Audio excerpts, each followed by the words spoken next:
Bismillahir Rahmanir Rahim. Assalamu alaikum, dear brothers and sisters. This year we've been speaking about attacks on the family. When we hear that the family is under attack, we usually think of obvious things: money problems, divorce, addiction, social media, outside pressures. And yes, all these things matter. But there's something deeper going on, something we often miss because it starts quietly. Before a child can talk, before they can walk, even before they are born. Today isn't just about having babies. It's about asking whether we still understand what it means to bring a human being into this world. The first question isn't when should we have children? It's why do we even want children in the first place? Our intentions don't quietly stay inside us. They show up clearly in our homes. They shape the patience we show, the anger we express, the sacrifices we're willing to make, and the disappointments we struggle with. They even shape what we expect from our children.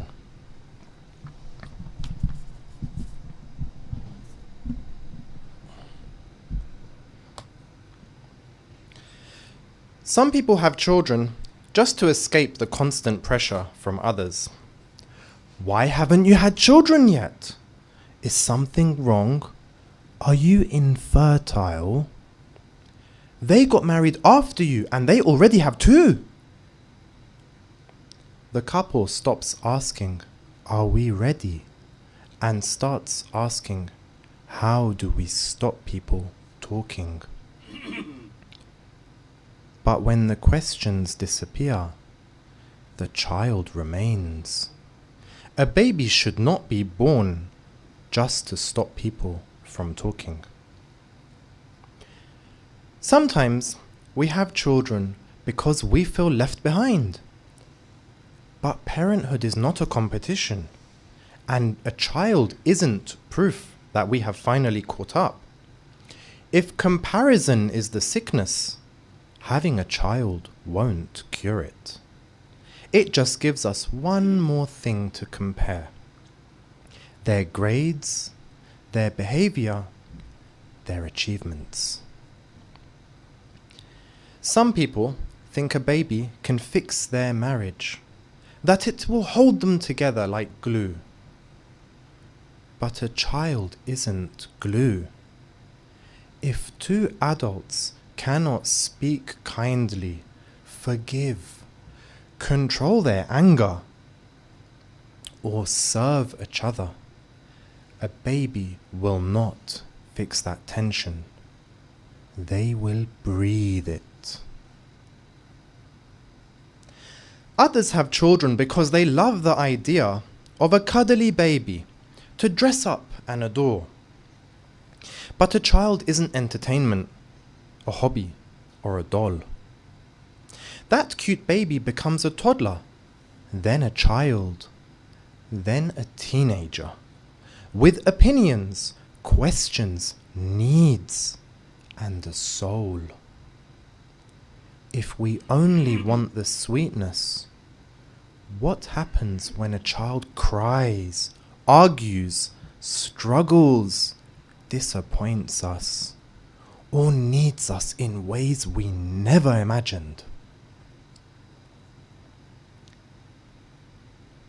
Some people have children for personal benefit, sustenance, benefits, old age support, inheritance, family name or status. Yes, children bring blessings. But a child is not a source of income, a pension fund, a future caregiver. or a way to preserve ourselves after death. Even the idea of having children to complete ourselves is tricky. Parenthood can certainly help us grow. But if we're expecting a child to fill our emptiness, give us identity, or prove our worth, then we're handing them a job that no child should have to do. We say we need children to keep humanity alive. But what kind of humanity are we preserving? If we are only multiplying our anger, arrogance, broken homes, and neglected kids, then what exactly are we keeping alive? Even religious language can hide a confused intention. Some people say, I want my child to be a soldier of Imam Zaman. But we must be careful what we mean. The Imam is not waiting for military support. The world already has enough soldiers. And he is not waiting for children raised to serve our pride. The Imam wants human beings. This is why intention matters. When the intention is corrupted, the child is born into a problem they were never meant to solve. So before we ask when to have children, we must ask why. So what is a better reason? Raising someone who makes the world better. Someone who spreads kindness, guidance, honesty, and service. Someone who gives more than they take. Someone who carries forward goodness rather than just a family name. Someone Imam Zaman may be pleased to call his servant. That is an intention worth having.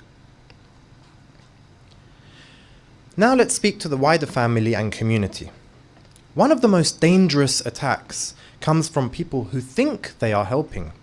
Family, elders, relatives, friends, community members. Why no children yet? Is something wrong? When is the second? Don't leave a big gap. Let's be honest. Who gave us permission to speak like this? A couple's fertility is not public property. A woman's womb is not a community discussion. A husband and wife's timing is not gossip material. We may call it concern, but often it is interference. We do not know what a couple is carrying privately. A careless question may touch pain we cannot see. And even if there is no pain, it is still not our business. If we truly care, then there is a time to advise, support, pray, and be available if they ask. There is also a time to mind our own business. Pressure harms people. A woman may feel shame. A man may feel inadequate. A couple may have a child just to stop the talking. Our question may become their argument at home. This is how the attack enters, through the tongue of people who say, "We only meant well."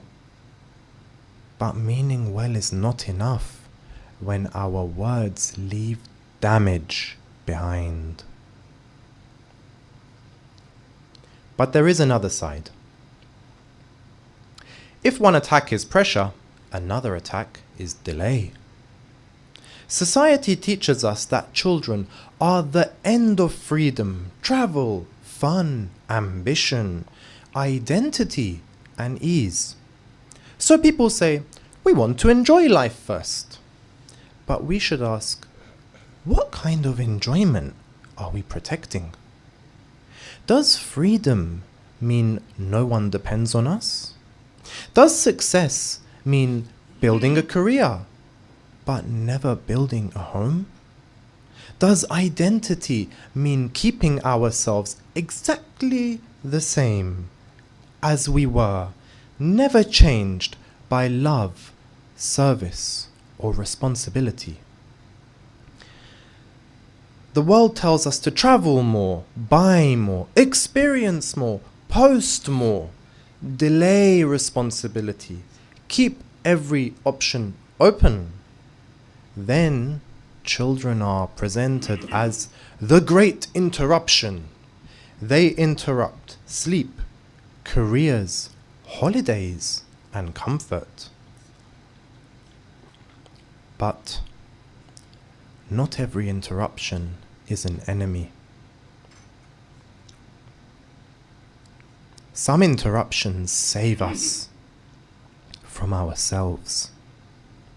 Some responsibilities rescue us from emptiness. Some sacrifices give life its meaning.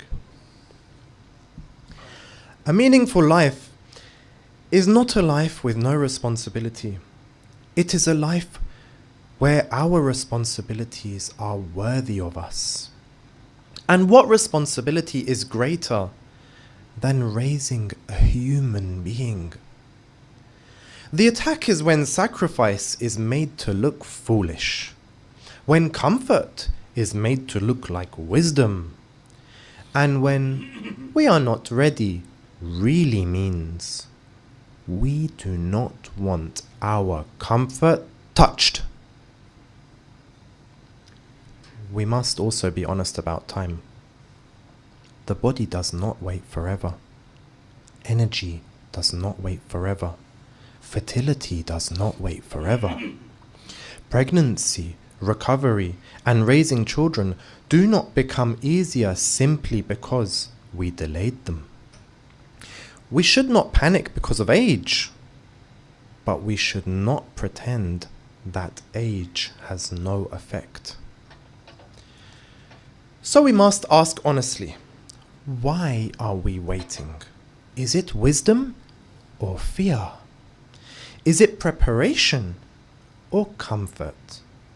The modern world tells us that children take life away, but having children can move us from protecting a comfortable life to building a greater one. Some people say we are not ready, but really what they mean is we are waiting for the perfect conditions, the perfect house, the perfect income, the perfect confidence, the perfect version of ourselves. But if we wait for perfection, we may never begin. At the same time, we're not saying to have children with no thought, no preparation, no stability, and no willingness to sacrifice. A child needs time, attention, love, patience, emotional safety, and a home where adults are willing to grow. So readiness is not perfection. Readiness is seriousness. A child does not just enter a home. A child shows the truth of a home. Selfishness, anger, laziness, emotional immaturity, and a fragile marriage do not stay hidden for long. A child exposes these things. So a husband and wife should ask, what weaknesses must not be passed on? What habits must change? What support do we have? And what support do we need? Are we willing to sacrifice, learn, ask for help, and grow for the sake of this child? There are two extremes: having children carelessly, without asking what kind of home they will enter, or delaying forever, waiting for a life that will not exist. The question is not, are we perfect enough to have children? The question is, are we humble enough to change for the child that God may entrust to us? But deciding to have children is not enough. We treat the body like it has no memory. Years of stress, poor sleep, bad food, and chemical interference, and then we expect our body to respond the moment we say, now we want children. Diet matters, stress matters, sleep matters, weight matters. The health of both husband and wife matter. Fertility is not only a woman's issue. Men carry responsibility too. We cannot live for years as if the body has no limits, and then act surprised when the body does not cooperate. And part of this attack is teaching young people to ignore fertility until the moment they suddenly need it. Medication that was once designed to be used for specific medical needs is now being used casually. Suppress the monthly cycle, delay it, avoid it, remove the cycle altogether. And then we are told, don't worry, it is safe. Fertility will come back, maybe in a few months. Oh, and if it does not come back after some time, seek advice.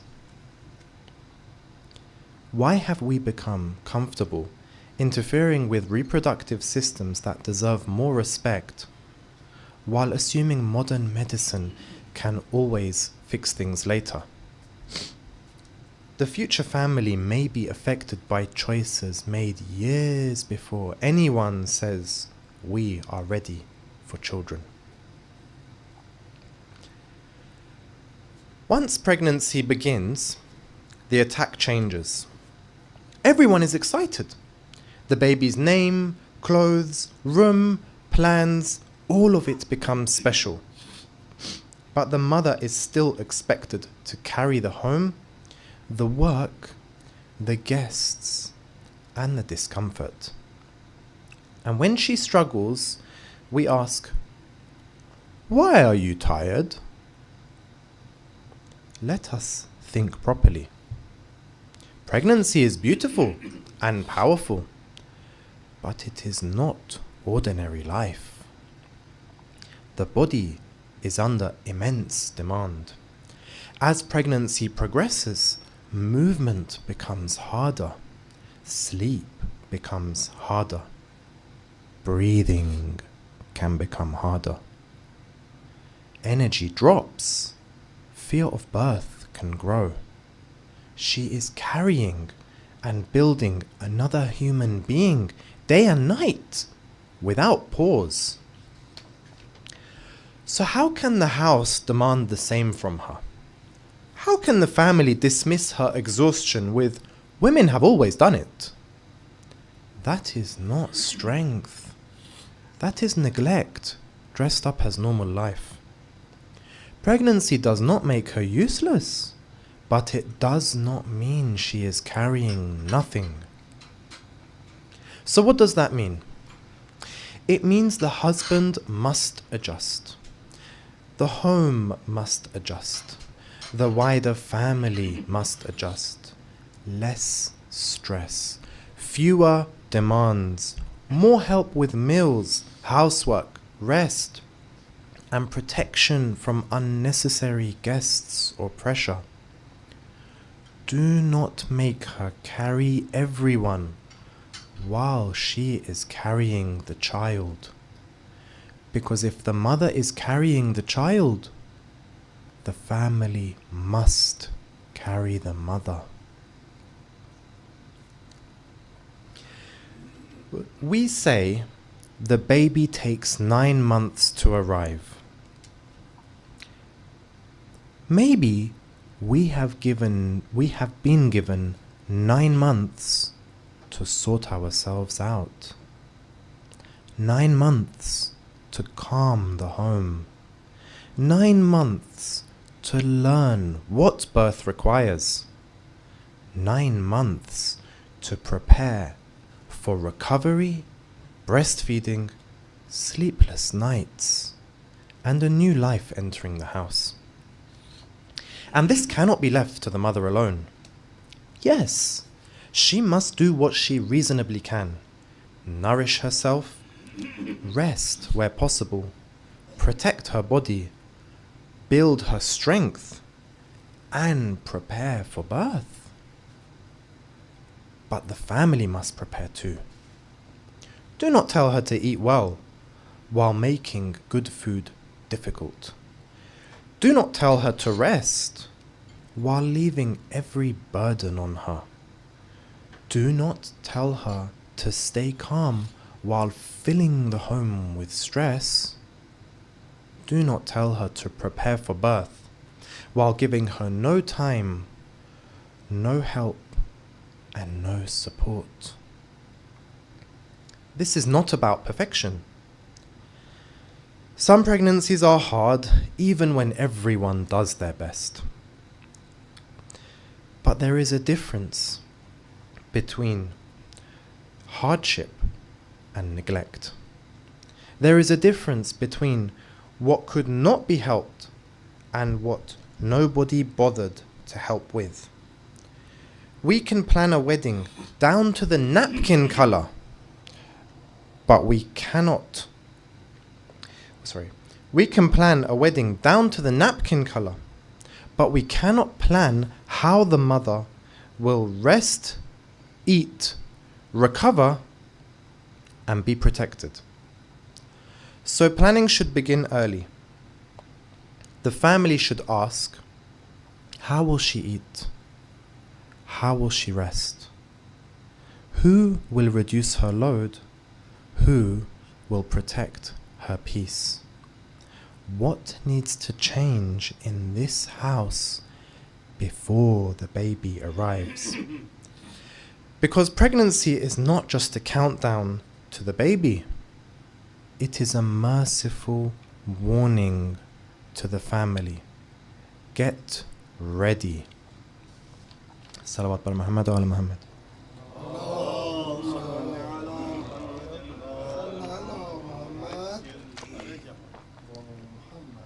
Medical help can save lives. Doctors, hospitals, and emergency care are blessings when they are truly needed. A cesarean or C-section can save a mother. It can save a baby. But a C-section is not just another way to give birth. It is major surgery. It involves recovery, risks, pain, and effects on future pregnancies. The question is not whether C-sections are good or bad. The question is, are we using them wisely, or have we become too casual with them?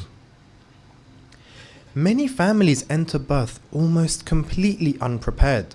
They know more about prams, baby clothes, and gender reveals than they know about labor. They do not understand birth positions, pain relief options, induction, assisted delivery, emergency signs, birth centers, home birth, midwife-led care, or what a C-section actually involves. Then, when decisions start moving quickly, they have no idea what is happening or what questions to ask. This is not responsible preparation. Birth in the UK does not have to mean one default script. Depending on the mother's health and the pregnancy, there may be different options. A hospital birth, a midwife-led birth center, a home birth, a water birth, support from a doula, different birth positions, and different pain management approaches. Even the NHS recognizes that. So why do many of us behave as if birth is a mysterious emergency that only doctors can understand? Part of the problem is fear. Some women fear pain, understandably. Some have only heard horror stories from relatives or seen screaming birth scenes in films. Some have never been taught that there is a process to giving birth, that movement helps, that the normal hospital position is usually not the best, that privacy and calm matter, and that fear is not harmless. It can affect the body, disrupt labor, intensify pain, and increase the likelihood of intervention. Birth is not painless or risk-free, but it should not be approached with panic. The body is not a broken machine. Birth should be treated as a natural process that may sometimes need medical help, not as if something has already gone wrong before labor has already begun. At the same time, the goal is not natural birth at all costs. The goal is a wise birth, natural as far as safely possible, medical when genuinely necessary. Families need to wake up, research, ask questions, learn the side effects of interventions, learn what helps a healthy natural birth, learn how fear affects labor, learn what choices exist in the UK, consult with doctors and midwives, but do not surrender your brain.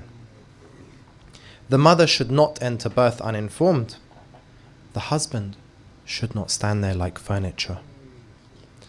The family should not outsource everything and then complain that they felt powerless. Birth matters. The method matters. Preparation matters. Do not hand one of life's most important moments over to fear, ignorance, convenience, or blind trust. So what is the defense? The defense begins before the child arrives. It begins when a couple asks honestly, why do we want children? And not when life is perfect, but when we are serious enough, humble enough, and willing enough to change. The defense is not panic, and it is not blind surrender. It is preparation. The child does not just enter the world. The child enters the home we prepared or failed to prepare. If a child is entrusted to us, what kind of world will they open their eyes into? Salawat bar Muhammad wa ala Muhammad.